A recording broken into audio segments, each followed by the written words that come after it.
শুধু সরকারি কর্মচারী কর্মকর্তা দিয়ে ওই ইওনো সাহেব সব করবে, তাহলে আপনার স্থানীয় সরকার শক্তিশালী হবে না। এটা হচ্ছে বাস্তব কথা।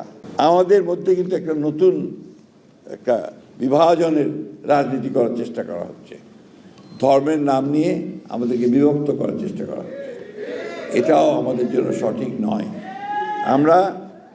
আমরা ইসলাম ধর্মে বিশ্বাস করি, আমরা সবচেয়ে সংখ্যাগরিষ্ঠ, কিন্তু আমাদের ধর্মে পরিষ্কার করে বলা আছে যে অন্য ধর্মকেও যেন আমরা খাটো করে না দেখি, তাই না? এবং একটা ধর্মকে, আমাদের ধর্মকে যেন শুধুমাত্র আমরা সব সময় সামনে না নিয়ে অন্যান্যদেরকেও যেন আমরা সেই একইভাবে আমরা যেন ট্রিট করার চেষ্টা করি।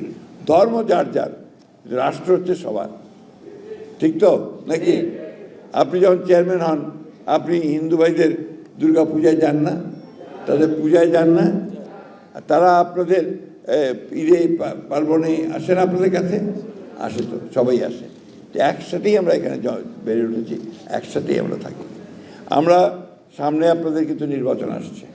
আমি আপনাদের বলছি, আমরা এই বছর না হোক সামনের বছর প্রথম দিকে কিন্তু আপনাদের ইউনিয়ন পরিষদের নির্বাচন হবে, এবং এই পরের দিন নির্বাচন হবে একেবারে নিরপেক্ষ। এখানে কোনো বিএনপি বলে বা জামাত ইসলাম বলে কোনো সুবিধা কেউ পাবে না। অর্থাৎ নিরপেক্ষ নির্বাচন হবে। আপনাদেরকে জনগণের ভালোবাসা নিয়েই আপনাদেরকে কিন্তু নির্বাচিত হতে হবে। চেয়ারম্যান বলেন, মেম্বার বলেন, তারা জনগণের ভালোবাসা নিয়ে নির্বাচিত হবেন।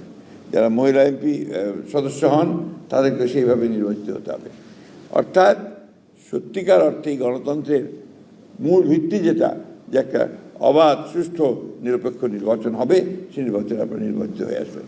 এখানে আমাদের প্রস্তাব আছে, এখানে যেন জনপ্রতিনিধিদের সম্পৃক্ত করা হয় এই নির্ধারণ করার ক্ষেত্রে, অর্থাৎ চেয়ারম্যান মেম্বারকে যেন সম্পৃক্ত করা যায়, এটা করতে হবে। আমরা সেই কাজটাও করছি, এবং প্রতিটি উন্নয়নের ক্ষেত্রে আপনাদেরকে সম্পৃক্ত করা, জনপ্রতিনিধি সম্পৃক্ত করা, এটা খুব বেশি প্রয়োজন বলে আমি মনে করি। তা নাহলে শক্তিশালী হয় না।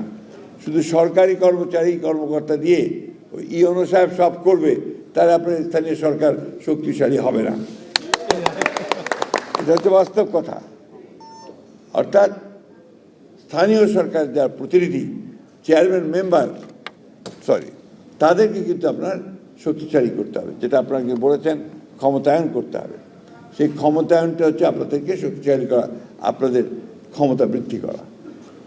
আমি বিশ্বাস করি যে বাংলাদেশের মানুষ সবসময় আপনার সঠিক পথটাকে বেছে নেয়, এবং আপনারা যারা তৃণমূল পর্যায়ে রাজনীতি করেন, তৃণমূল পর্যায়ে মানুষকে সংগঠিত করেন, মানুষের কাছে দাঁড়ান, মানুষের সুখে দুঃখে কষ্টে কাছে দাঁড়ান, আপনার দেশটাকে সবচেয়ে ভালো চেনেন, মানুষগুলোকে সবচেয়ে ভালো জানেন, তাই না?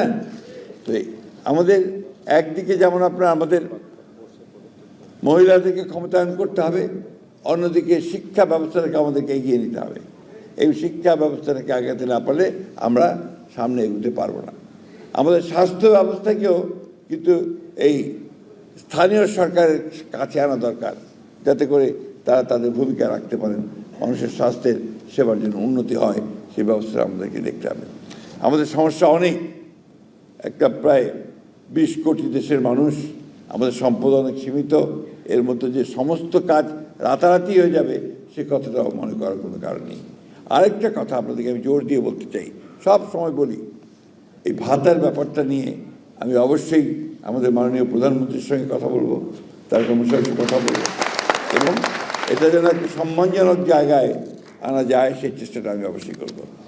আমাদের প্রধানমন্ত্রী তারেক রহমান সাহেব, তিনি কিন্তু আপনারা নিশ্চয়ই লক্ষ্য করেছেন যে বাংলাদেশে তিনি যখন প্রথম আসলেন, এই অনেক দিন নির্বাচিত থাকার পরে, প্রথমে তিনি একটা বলেছিলেন কথা কি, যে আমার একটা পরিকল্পনা আছে।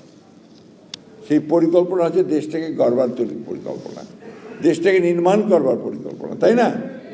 তো সেই কাজটা তো তিনি শুরু করেছেন। আগে দল গুছিয়েছেন, দল গুছিয়ে তারপরে তিনি নির্বাচনে গেছি আমরা, সেই নির্বাচনে আমরা 2/3 বেশি ভোট পেয়ে পার্লামেন্টে গেছি, তাই না? দিয়ে আমরা সরকার গঠন করেছি, এবং তিনি তার কাজগুলো শুরু করেছেন। যে কমিটমেন্টগুলো তিনি নির্বাচনের পূর্বে করেছিলেন, এই যে আপনার ফ্যামিলি কার্ড, কৃষক কার্ড, ইমাম, পুরোহিত, মেম্বার তাদের ভাতা, খাল খনন কর্মসূচি, এই বিষয়গুলো কিন্তু আপনার একদম তৃণমূল, এই বিষয়গুলো একদম তৃণমূল পর্যায়ে, তাই না? এই কাজগুলো কিন্তু শুরু করেছেন। আর প্রথমবার এসে প্রথম ক্যাবিনেট মিটিংয়ে তিনি 10,000 টাকা পর্যন্ত কৃষি ঋণ সুদ সহ মাফ করে দিয়েছেন, মনে আছে আপনাদের? তো এগুলো কিন্তু সাধারণ মানুষের জন্য উপকারের কাজ। ফ্যামিলি কার্ড শুরু করেছেন পরীক্ষামূলকভাবে, এবং এই বছরেই তিনি 41 লক্ষ পরিবারকে ফ্যামিলি কার্ড দেবেন বিভিন্ন আপনার দেশের সারা দেশে, আস্তে আস্তে সারা দেশে এটা চলে যাবে।